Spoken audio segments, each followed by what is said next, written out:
Hello दोस्तों, आइए आज अनुपात से संबंधित अगला टॉपिक हम देखते हैं कि अगला टॉपिक क्या कहता है। अगला क्वेश्चन फर्स्ट नंबर हम क्वेश्चन देख रहे हैं कि फर्स्ट नंबर क्वेश्चन क्या कहता है, यदि बी ए तथा सी का मध्यानुपाती हो तो ए माइनस बी का होल क्यू अनुपात बी माइनस सी का होल क्यू बराबर क्या है। मतलब यहाँ पे ए माइनस बी का होल क्यू पूछा है, अनुपात बी माइनस सी का होल क्यू पूछा है, उसका ऑप्शन नीचे में भी दिया हुआ है। अब मध्यानुपाती बराबर सूत्र हमेशा फार्मूला ये देखेंगे कि मध्यानुपाती होता है क्या है। मध्यानुपाती बराबर रूट अंडर होता है ए और बी होता है। इसमें हमेशा कहा दिया क्या कि बी ए और सी का मध्यानुपाती है। कौन? बी। कहता है बी जो है रूट अंडर ए और सी का मध्यानुपाती है। मतलब ए रहेगा, बी की जगह पे जो आएगा संख्या वो सी आ जाएगा मध्यानुपाती। अगर कहीं कहीं दो संख्या दिया हुआ रहता है तो इस रूप में हम इसको तुलना करते हैं, लेकिन यहाँ पे तो कह दिया है नीचे में कि बी जो है ए और सी का मध्यानुपाती है, इसलिए हम बी बराबर रूट अंडर ए और सी ले लिए हैं। अब अनुपात पे चलते हैं। अनुपात दिया है क्या, ए माइनस बी का होल क्यू अनुपात बी माइनस सी का होल क्यू। अब यहाँ कह सकते हैं कि बी का मान क्या है, मेरे पास रूट अंडर ए सी, तो जहाँ बी है वहाँ पे हम रूट अंडर ए और सी रख सकते हैं। तो ए माइनस रूट अंडर ए सी का होल क्यू अनुपात, फिर यहाँ भी रखेंगे रूट अंडर ए सी माइनस सी का होल क्यू। अब इसमें हमेशा एक संख्या कॉमन आएगा, रूट ए कॉमन लेंगे क्योंकि क्यू है तो इस पर भी क्यू हो जाएगा, और ये बनेगा ए माइनस यानी रूट ए माइनस रूट सी का होल क्यू। इसी प्रकार इसको भी लिखेंगे, इसमें रूट सी कॉमन आ जाएगा, रूट सी का होल क्यू कॉमन आ जाएगा। अब ये बन जाएगा मेरा क्या, रूट ए माइनस रूट सी का होल क्यू। अब रेशियो में देखिएगा, अनुपात में जब भी हम लेके चलते हैं तो ये संख्या और ये संख्या क्या हो गया, कट गया। अब मेरे पास बच क्या गया है कि यहाँ बच गया है रूट ए का होल क्यू अनुपात रूट सी का होल क्यू। अब यहाँ पे एक चीज़ हम कह सकते हैं कि रूट अगर जहाँ लिखा रहता है ना तो रूट का मान क्या होता है, हाफ होता है। अगर इसके अंदर 3 आ गया तो इसके बटे में 3 हो जाएगा, अगर इसके अंदर 4 आ गया तो बटे में 4 हो जाएगा। इसी प्रकार इसको हम दर्शा सकते हैं। तो ए पे पावर अगर रूट का मान हाफ होता है तो 1/2 और गुना क्या होगा, पावर। फिर वही चीज़ होगा सी पे पावर 1/2 गुना क्या होगा, 3। तो नीचे का वैल्यू हम क्या कह सकते हैं कि ए पे पावर 3/2 अनुपात सी पे पावर 3/2, यानी ये दोनों का वैल्यू मेरा निकल गया, ए पावर 3/2 सी पावर 3/2। ऑप्शन नंबर किस में, तो 1 में। आपका आंसर 1 होगा। ए का 30% बराबर बी का 0.25% बराबर सी का 1/5 हो तो ए अनुपात बी अनुपात सी का मान क्या होगा। तो सबसे पहले हम यहाँ को लिख सकते हैं कि ए का 30% बराबर बी का 0.5% बराबर सी का 1/5। अब ये पॉइंट ख़त्म करेंगे तो नीचे हो जाएगा 100%, ख़त्म करेंगे तो बटे होगा 100। अब 25 से कटा देंगे, नीचे 4, ये 0 से 0 कट जाएगा। अब ये संख्या नहीं कटेगा, इसको लिख सकते हैं 3a/10 बराबर b/4 बराबर c/5। अब याद रखिएगा a अनुपात b अनुपात c। अगर a और b और c का मान निकालना चाहते हैं तो यहाँ पे जो अंश दिखता है वो अंश का हमेशा एलसीएम होता है। इसके पीछे ने कुछ तो 1 छुपा हुआ है, इसके भी पीछे ने कुछ तो 1 छुपा हुआ, यानी 1 का एलसीएम क्या होगा, 3 हो जाएगा। तो इसके नीचे जो संख्या दिखता है वो a का मान होगा। उसके बाद ये 3 से 4 में गुना होगा, 4 तिया 12 होगा, और ये 3 से 5 में गुना हो जाएगा, 5 तिया 15 हो जाएगा। यानी a का मान 10 होगा, b का मान 12 होगा, c का मान 15 होगा। इस तरह से हम इसका आंसर ले सकते हैं। क्या कह रहा है कि 2600 रुपया को ए बी सी में 1/2, 1/3, 1/4 के अनुपात में बांटा गया है, तो प्रत्येक का हिस्सा क्या होगा। सबसे पहले ये हम देख सकते हैं कि ए अनुपात बी अनुपात सी, ए लिया है कितना 1/2, बी लिया है 1/3 और सी लिया है 1/4। इस तरह का क्वेश्चन हम बताए थे कि अगर हम ए का मान अनुपात पूछते हैं तो ए का अनुपात इसको झाँपेंगे तो 4 तिया 12 दिखेगा। बी का अनुपात लेंगे तो 2 गुना 4 हो जाएगा, 8 हो जाएगा। सी का अनुपात लेंगे तो 3 दूना 6 बन जाएगा। ये रेशियो बन जाएगा, ए का रेशियो बनेगा, ये बी का बनेगा और ये सी का बनेगा। अगर ये संख्या 2 से कटेगा तो इसको हम कटा भी सकते हैं 2 से। ये 2 से कटेगा तो 6 होगा, ये 4 होगा और ये 3 होगा। अब ये तीनों आदमी मिलकर के कितना रुपया कमाता है, तो 2600 रुपया कमाता है। और ये 2600 रुपया में तीनों को बंटवारा करना है। तो ये तीनों मिल जाएगा, 6 4 10, 10 3 13, यानी 13 बराबर कितना हो जाएगा 2600। एक का हिस्सा कितना हो जाएगा 200 रुपया। अब एक का हिस्सा 200 रुपया होगा। अब कहता है ए का पूंजी क्या होगा, ए का, बी का, सी का। अगर ए का पूंजी कहेंगे तो ए मेरा निकल गया 6 गुना हो जाएगा 200। बी का पूंजी 4 है तो 4 गुना 200।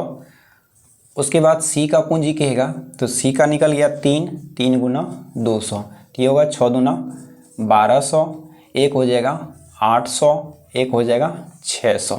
ये तीनों का पूंजी निकल गया, ए बी सी प्रत्येक का हिस्सा। यानी ए का हिस्सा हो गया 1200, बी का हिस्सा हो गया 800 और सी का हिस्सा हो गया 600। इस प्रकार का क्वेश्चन जो भी आएगा हमेशा ये उम्मीद रखेंगे कि अक्सर करके झाँप झाँप के बना सकते हैं, नहीं तो इसका एलसीएम लेके भी बना सकते हैं। 1/3, 1/2, 1/3, 1/4 का।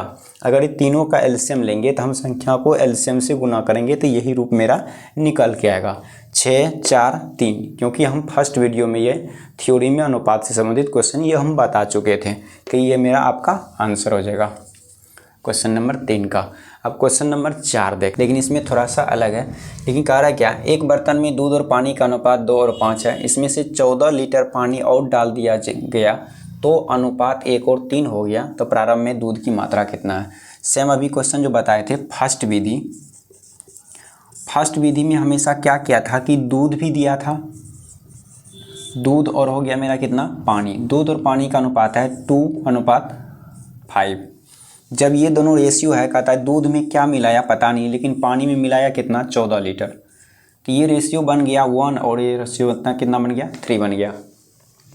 तभी जो था इससे पीछे वाला क्वेश्चन में ये 2 था और नीचे वाला वैल्यू जो था ऊपर वाला 3 था नीचे 3, मतलब ये दोनों समान था। लेकिन अब यहाँ दोनों समान नहीं है, इसका अंतर है 2, इसका अंतर है 1 का। अब यहाँ देखेंगे कि अगर पानी का अंतर 2 है, दूध का अंतर अगर 1 है, तो दोनों का अंतर देखना पड़ेगा कि अगर ये दोनों का अंतर अगर हम करते हैं तो ये 5 में से 3 जगह 2 और 2 में से 1 जगह 1। अब ये दोनों का अंतर कितना हुआ 1 बराबर कितना होगा 14 हो जाएगा।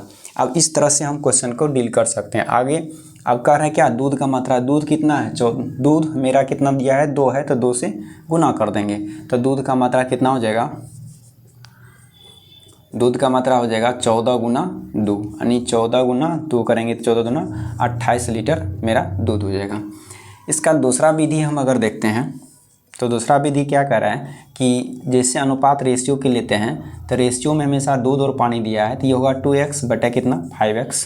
अब दूध कहता है 14 लीटर डाल देने के लिए तो अनुपात 1/3 होता है। ये 3 गुना 2 करेंगे तो ये बन जाएगा 6x बराबर ये होगा 5x प्लस कितना 14। अब ये दोनों का अंतर x बराबर कितना हो जाएगा 14। अब दूध का मात्रा क्या है 2 है तो 2 से हम क्या करेंगे गुना कर देंगे तो 2 गुना कितना हो जाएगा 14, 14 दूना कितना हो जाएगा 28 लीटर क्या हो जाएगा ये दूध का मात्रा हो जाएगा। या तो हम ये विधि बना सकते हैं या तो हम ये विधि बना सकते हैं। इसका आंसर क्या हो जाएगा सी नंबर आंसर हो जाएगा। नंबर 5 कहता है एक बर्तन में दूध और पानी का अनुपात 1 और 3 हो, इसमें 9 लीटर दूध और 9 लीटर पानी मिला दिया डाल दिया जाता है तो अनुपात 2 और 3 हो जाता है, तो प्रारंभ में कुल मिश्रण में कितना दूध था, यानी प्रारंभ में कुल मिश्रण में कितना था दूध और पानी, मतलब कुल पूछ रहा है। तो इस तरह का सवाल को हमेशा बनाने के लिए अगर दोनों में समान दिया रहेगा तो क्या करते हैं देखने का कि मेरा दूध हो गया, उसके बाद क्या हो गया पानी हो गया। दूध और पानी का रेशियो 1 और 3 दिया है, कहता है इसमें भी 9 लीटर डाल दिया गया, इसमें भी 9 लीटर डाल दिया गया। जब दोनों में दूध और पानी में 9 लीटर मिश्रण को डालते हैं तो रेशियो कितना बन जाता है 2 और 9 का रेशियो बन जाता है।